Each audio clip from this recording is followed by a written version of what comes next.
Oke, pertama itu ini mungkin kita mulai dengan ini ya, apa sih sebenarnya yang mau kita solve gitu dengan query builder ya. Eh, Mungkin kita cek dulu nih, masalah apa sih yang kita punya dengan raw SQL string ya. Jadi mungkin teman-teman yang sudah melakukan development di Go atau mungkin di program bahasa pemrograman lain juga mungkin ada beberapa yang kalau memang layer ORM itu tidak eh, tidak strong ya, maksudnya kalau di Go itu kan seperti opsional, kadang boleh boleh bangun sendiri atau mau pakai yang sudah ready juga ada juga boleh. Nah, tapi ini masalah yang umumnya kita uh, hadapi gitu dengan raw SQL string. Itu kita misalkan melakukan concatenations manual yang mungkin kalau teman-teman udah sering ini ya di concat misalkan dan kolom ini terus di concat lagi dengan parameter value-nya, di mana approach ini pun juga sudah sangat apa ya, sangat umum gitu. Ini salah satu celah untuk SQL injection. Lalu kalau misalkan nih kita mau bikin query dinamis yang dalam konteks kita mau punya satu function aja, satu function, tapi di satu sisi kalau misalkan mau kondisinya itu mau filter 3 kolom atau mau filter 2 kolom, itu kita pakai if ya supaya dinamis gitu, supaya kita juga nggak bikin banyak functions di mana itu jadi redundant ya. Kita banyak pakai if else.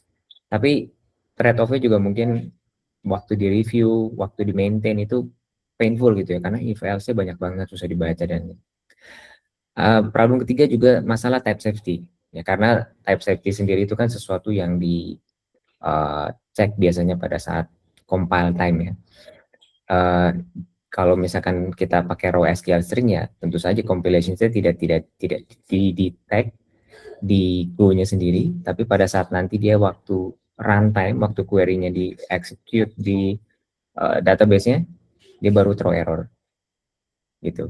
Dan ya mungkin teman-teman juga sering-sering ya mungkin mengalami pada saat lihat errornya, ini errornya error SQL nih, ya kan, balikan di Go-nya mungkin yang SQL highest state apa gitu, yang kode-kodenya mungkin kalau kita nggak familiar itu pun juga menjadi another pain point untuk kita memahami gitu, ini sebenarnya salahnya di mana. Padahal mungkin problemnya cuman masalah uh, kita salah menggunakan value gitu ya. Misalnya harusnya value-nya itu uh, numbers, kita taruh string atau sebaliknya. Atau mungkin ada case lain di mana isunya itu masalah date. Date itu mungkin yang teman-teman mungkin dari pengalaman mungkin banyak banyak sering mengalami ya. Karena date itu mungkin kalau formatnya tidak dikenali, dia error dan lain sebagainya. Dan masalah keempat ini, jadi logic query yang sama diduplikasi di banyak repository atau handler. Karena itu tadi ya, karena balik kita menggunakan raw SQL, mau nggak mau gitu, jadi kita taruh berulang-ulang. Dan yang terakhir ini, sulit direview karena SQL tersebar sebagai string literal. Jadi waktu di code review juga, misalkan kita punya table yang join eh, 4 atau 5 table, itu kan sudah 5 ya kan. Misalnya kita dari selectnya itu kita ada 20 kolom atau 21 kolom, itu untuk kita ngebacanya juga code apa nge-review code-nya juga pasti akan lebih sulit, jauh lebih sulit dibanding kalau misalkan memang dia yang kedetek pada saat compile, sehingga di IDE kita atau di GitHub itu juga dia ada code highlightingnya ya yang bisa membantu kita review. Jadi ini view of problems yang sebenarnya mau kita coba solve dari menggunakan query builder ya terhadap robot SQL string. Dan mungkin sebelum kita nih ngomongin query builder, kita janjian dulu definisi apa maksudnya query builder itu apa sih gitu ya. Jadi query builder itu adalah layer abstraksi untuk menyusun SQL secara programatik. Jadi kalau yang sebelum ini kan kita mungkin SQL query-nya kita ketik, kita masukin dalam sebuah string, lalu kita passing itu sebagai parameter ya untuk dieksekut dari DB drivernya. Nah ini kita bikin satu layer abstraksi lagi ya di depan itu, supaya nanti yang ngesusun SQL itu menjadi string itu nanti layer ini, layer abstraksi ini, namanya query builder. Ya. Lalu kita akan menggunakan metode chaining fluent interface yang patternnya mungkin kayak gini nih kalau teman-teman mungkin pernah lihat. Ini sebenarnya salah satu bentuk query builder. Di where, ini kita taruh kondisi apa, order by, limit. Lalu kita, oh sorry, terus menghasilkan parameter as query, placeholder, bukan interpolasi string. Yang tadi ya, maksudnya bukan kayak string kita manual, kita selipin-selipin gitu ya di antara query, tapi memang kita pakai placeholder, pakai parameter as query. Dan ini juga sedikit-sedikit perbedaannya dengan full ORM. Kalau full ORM itu sendiri sudah mengenali ya, masih bisa mengenali kayak objeknya. Jadi misalkan kalau kayak tadi mungkin ya konteksnya pakai GORM atau pakai GORM lah ya, mungkin kita contoh pakai GORM aja. Pada saat kita bilang struct user gitu, ini ORM ini sudah bisa maksudnya mapping objek dari struct itu sendiri, objek itu sendiri. Jadi misalkan kalau mungkin sedikit ini ya technical partnya adalah kalau GORM itu kan dia bisa membaca kayak misalkan dalam struct, kalau dibilang struct itu user fieldnya apa aja, lalu nama kolomnya apa aja, itu nanti itu dia basically menggunakan reflection ya. Jadi kalau ORM dia bisa mengenali sampai full objeknya gitu, dia bisa mengenali. Nah tapi kalau yang ini query builder kita fokus untuk building query-nya aja, maksudnya seperti itu ya. Contohnya kalau library populer tuh kayak ini kayak Squirrel, Goku gitu ya.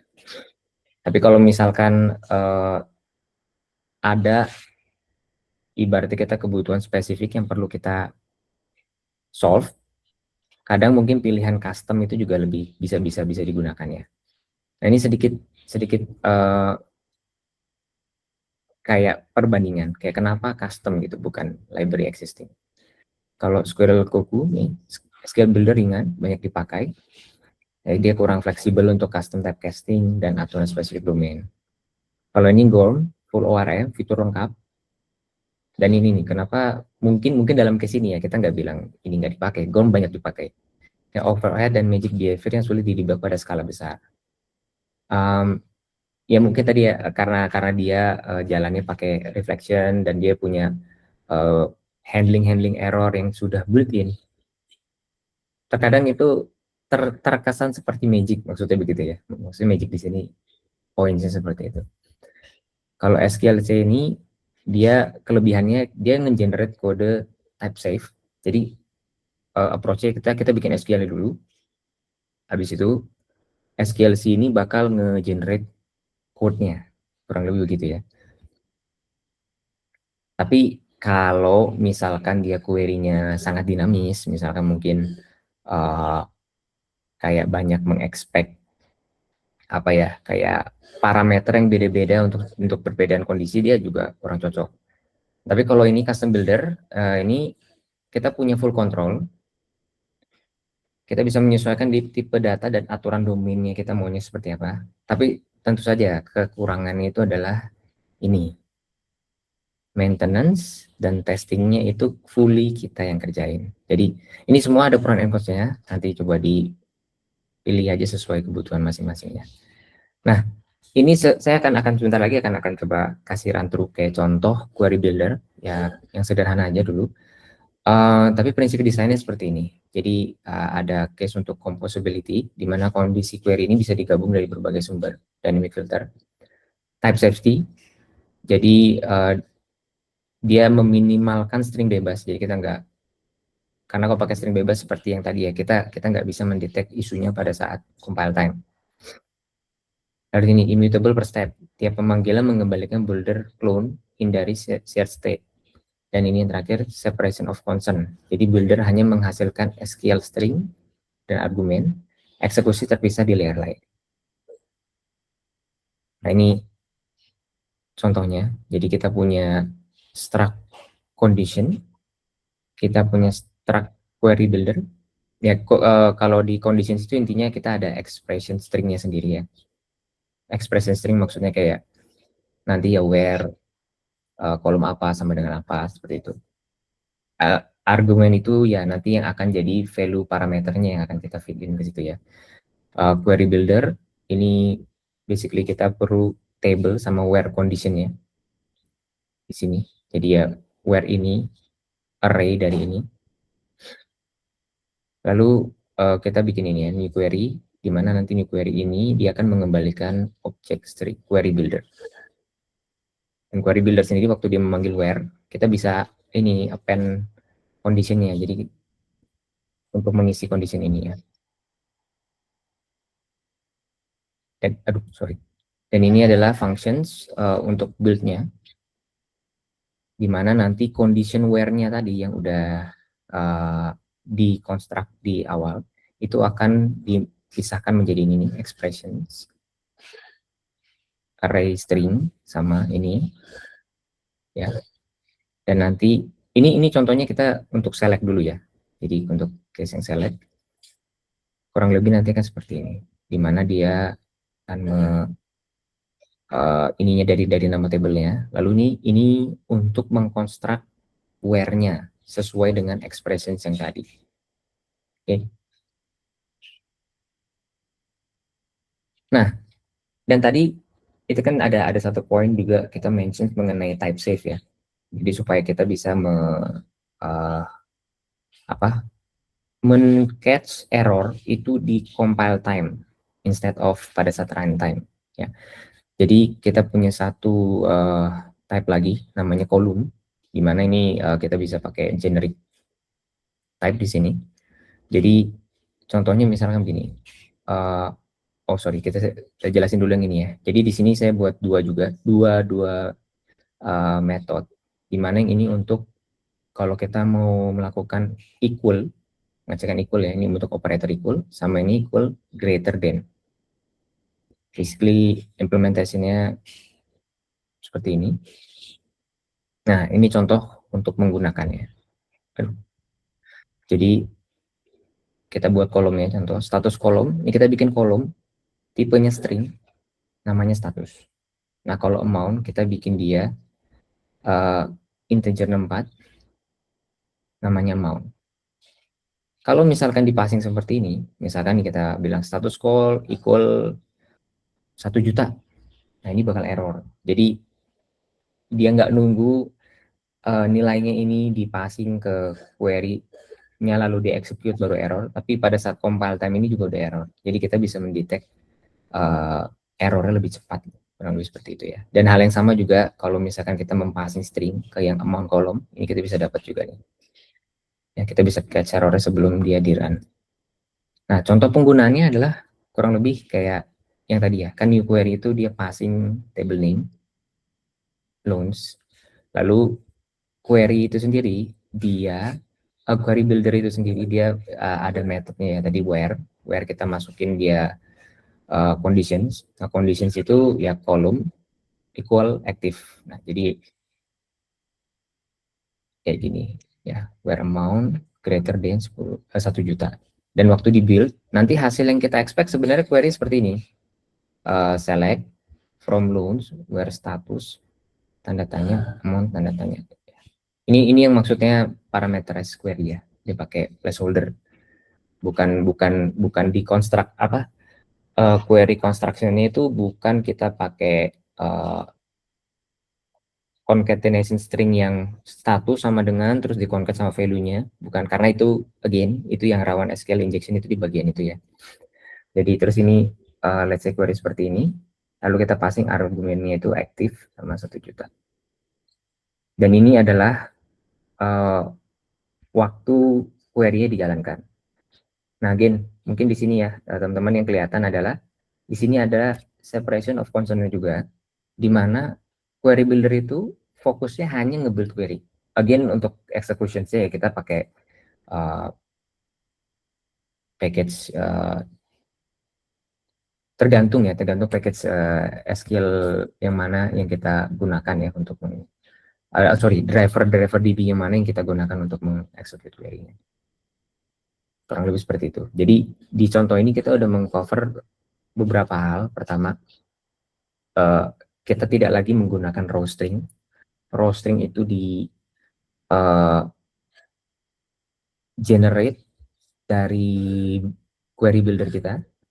Lalu untuk kolom-kolomnya juga kita make sure dia itu type safety ya. Jadi dia bisa kita capture kalau ada error di level compile, bukan di runtime. Dan lalu ini juga bisa mengurangi beban review ya, karena kalau dilihat dari bacanya sih lebih ini karena lebih rapi. Tapi again, kalau dari pengalaman saya ya, kadang pun juga untuk kasus-kasus yang kompleks, query-query yang kompleks, itu gini kan saya kasih contoh sederhana. Tapi kalau kita ngomong query kompleks, itu juga tergantung capability query builder kita udah support sampai sejauh itu apa enggak. Memang untuk certain case di mana itu terlalu sulit ya kita akan pakai ya raw query lagi, native query lagi untuk certain case. Tapi ya itu mungkin bisa disesuaikan kembali dengan case teman-teman. Dan mungkin ada catatan sedikit ya kalau di Postgres. Kalau driver Postgres itu pakai dolar 1, dolar 2 gini, bukan pakai tanda tanya. Jadi kalau untuk query buildernya, untuk kalau misalkan untuk Postgres, make sure pakainya yang dolar seperti ini. Ya, jangan pakai tanda tanya. Atau mungkin ya bisa juga kita bikinnya gini, kita bikin generate placeholder generic. Tapi kalau ternyata drivernya itu adalah Postgres, ya memang kita replace. Jadi ada tambahan lagi extension dari functionsnya ya pada saat dia mau nge-execute. Kalau ngelihat ya ini drivernya itu adalah driver Postgres, maka dia di replace. Tapi poinnya adalah gini, penting agar builder tetap portable antar dialek SQL itu. Dan mungkin ini sedikit catatan aja ya. Mungkin kalau dari sini kira-kira nih ke arah mana nih kalau mau di explore lebih lanjut topiknya. Itu mungkin kita bisa mikir yang kayak dynamic join. Karena tadi kan kita cuma ngomong select where aja ya, belum ada join. Kalau ada subquery gimana? Kalau untuk order by, limit, offset, group by. Terus ini scan hasil ke struct. Atau misalkan untuk batch, insert atau bulk upsert. Dan tapi ingat untuk best practice selalu parameterize value ya supaya tidak kena SQL injection. Terus unit test. Nah, ini unit test juga penting karena again kalau kita ngomong query builder ya. Kalau kita melakukan perubahan dan itu nanti ada bug atau salah, itu biasanya impact-nya satu aplikasi. Jadi dia again karena dia package yang dipakai di seluruh development biasanya make sure unit testnya itu baik supaya nggak jadi isu. Dan ini ya perlu dokumentasi ya biasa, tapi ya mungkin teman-teman engineer tahu lah ini adalah part yang paling sulit biasanya. Ini sedikit catatan dan trade off. Again, kalau kita bikin query builder, ingat sekalipun fleksibilitas dan kontrol penuh, itu kita menukar sebenarnya effort dan maintenance-nya itu kita harus setting sendiri. Terus yang ini terlihat kecil di awal ya, misalnya effort untuk handling placeholder dan perbedaan dialek antar driver, ini lebih baik tuh kalau memang kita intent query builder ini dipakai untuk perbedaan antar driver, kita mesti coba handle supaya nanti nggak begitu dia udah query functionnya udah banyak, udah banyak yang harus dirubah, ini akan semakin sulit. Ini seperti tadi ya, testing perlu dibikin hati-hati, tadi kita udah bahas sebelumnya. Sama ini, jangan over engineer. Artinya gini, kalau kita punya case, jangan maksudnya semuanya kita kayak terlalu semangat bikin custom, padahal mungkin library existing bisa. Kita bisa sebenarnya mulai extend saat kebutuhan spesifik yang muncul. Kalau misalkan nanti ada case-case di mana itu belum ke cover dan itu perlu dirubah, itu boleh ditambahkan. Tapi again, karena biasa over engineer ini kan mungkin ada related dengan idealismenya engineer ya. Oh, kita udah kepikiran nih skenario ini, kita mau bikin. Tapi again, yang namanya custom itu kan artinya kita develop sendiri ya. Mungkin di company sendiri yang timnya mungkin nggak banyak. kita nggak punya tim khusus yang untuk melakukan riset ataupun package. Jadi ada baiknya kita extend saat kebutuhannya muncul. Lain case-nya kalau memang teman-teman mau bikin open source ya, open source yang dimana kita intend package ini akan dipakai banyak orang, kita mencoba cover case sebanyak mungkin. Tapi ya kurang lebih seperti itulah. Ya, I think begitu aja dari saya. Kalau misalkan teman-teman punya pertanyaan, bisa disampaikan. Baik, terima kasih banyak Kak Regan atas materi yang telah disampaikan yang benar-benar inti ya teman-teman. Boleh untuk di take notes, dan kalau misalkan teman-teman mempunyai pertanyaan, boleh banget langsung diketik di kolom pertanyaan. Oh, ini udah ada di layar saya. Izin bertanya ya Kak Regan, apakah ada kondisi tertentu di mana penggunaan raw SQL lebih tepat dibandingkan query builder? Boleh Kak Regan dijawab Ada. pertanyaannya? Dia tentu saja, karena kayak misalkan nih kalau kita punya query yang kompleks ya, misalkan kita join aja mungkin sampai 6 table gitu ya. Lalu di dalamnya ada aggregate. Belum lagi kalau misalkan di query itu kita perlu misalkan pakai apa ya, subquery, lalu kita perlu pakai kursor juga untuk supaya misalkan ngeloop antar itu akan sangat sulit sih kalau pakai query builder ya. Atau kalau kita bikin pakai query builder pun kayaknya case-nya gini ya.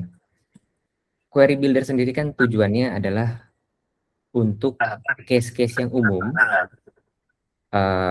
Lalu karena dia umum terjadi di mana-mana, kita bikin functionnya, kita refactor supaya dia itu reusable.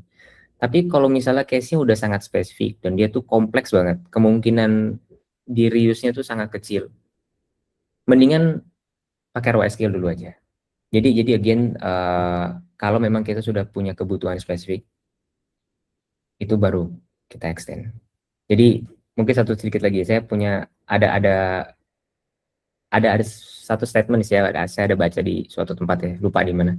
Tapi intinya gini, kayak sebuah aplikasi atau misalkan library yang oke, itu sebenarnya simply karena ada function atau code yang udah ditulis berulang-ulang untuk melakukan hal yang sama.